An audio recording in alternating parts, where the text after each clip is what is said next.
15 বছর ধরে আপনি বেকার যুবকদেরকে ভিখারি বানিয়ে দিয়েছেন, এর জন্য আপনি পদত্যাগ করুন।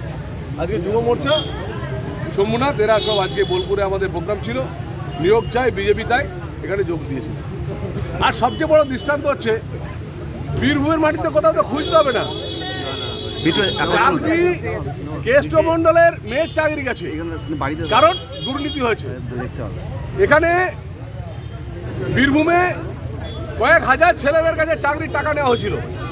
এই চান্দুবাবু যিনি এখানকার বিধায়ক, তিনি চাকরিতেও দুর্নীতিগ্রস্ত একটা মানুষ এবং তিনি তার পাড়ার এলাকার পাড়ার ভোট পায় না, কারণ পাড়ার লোকরা জানে যে এই মানুষটা দুর্নীতিগ্রস্ত। তো আমি সবাইকে বলবো এই বিধায়কগুলোকে হারাতে হবে, এবং এই বিধায়কগুলোকে না হারালে মমতা বন্দ্যোপাধ্যায়কে হারানো যাবে না।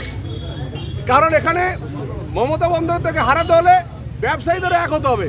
এখানে টি মণ্ডল আর কাজল শেখ এদেরই তো ব্যবসা চলছে। সমস্ত সনাতনী ব্যবসায়ীদেরকে বলবো আপনাদের আর্থিকভাবে আমাদের কোনো রকম সহযোগিতা চাই না, কিন্তু আপনাদের যে সমস্ত ওয়ার্কার আছে, আপনাদের যে সমস্ত আপনাদের কৃষিজীবী মানুষ আছে যারা আপনাদের সাথে আছে, তারা অন্ততপক্ষে এবার ভারতীয় জনতা পার্টির সঙ্গে থাকুন।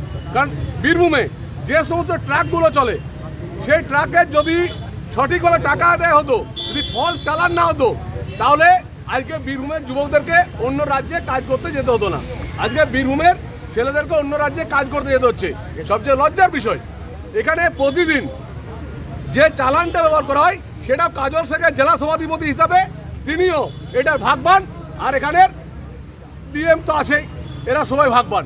আমার কথা হলো একটাই, সনাতনীদের শেষ করছে এই টি মণ্ডল, এই কাজল শেখ এরা। আমার অনুরোধ থাকবে সমস্ত যারা সনাতনী আছেন এবং সমস্ত এলাকার মানুষ আছেন, তারা সবাই এক হয়ে এই মমতাকে হাঁটান। আর মুসলিম সমাজের প্রতি আমার আহ্বান থাকবে যে দেখুন এখানে কিছু নেতা আপনাদেরকে ব্যবহার করে তারা বড়লোক হয়েছে, কিন্তু আপনারা যে তিমিরে আছেন সেই তিমিরেই যত দাঙ্গা মারপিট আপনাদেরকে ব্যবহার করে, আমাদের যুবককে হত্যা করে, কিন্তু লাস্টে ফসল গোড়ায় এরা। এই জেলা সভাধিপতি এইখানে জেলা পরিষদে কয়েকশো কোটি টাকা দুর্নীতি হয়েছে কয়েক বছরেই। তিনি আবার বলবেন যে আমি সাধু হয়ে গেছি, না, তিনি প্রত্যেকটা মসজিদে টাকা পাঠাচ্ছেন। তিনি পুরোপুরিভাবে এই বীরভূমে শুধু তোলাবাজিটা একটা বড় কলমে অন্যভাবে করছেন।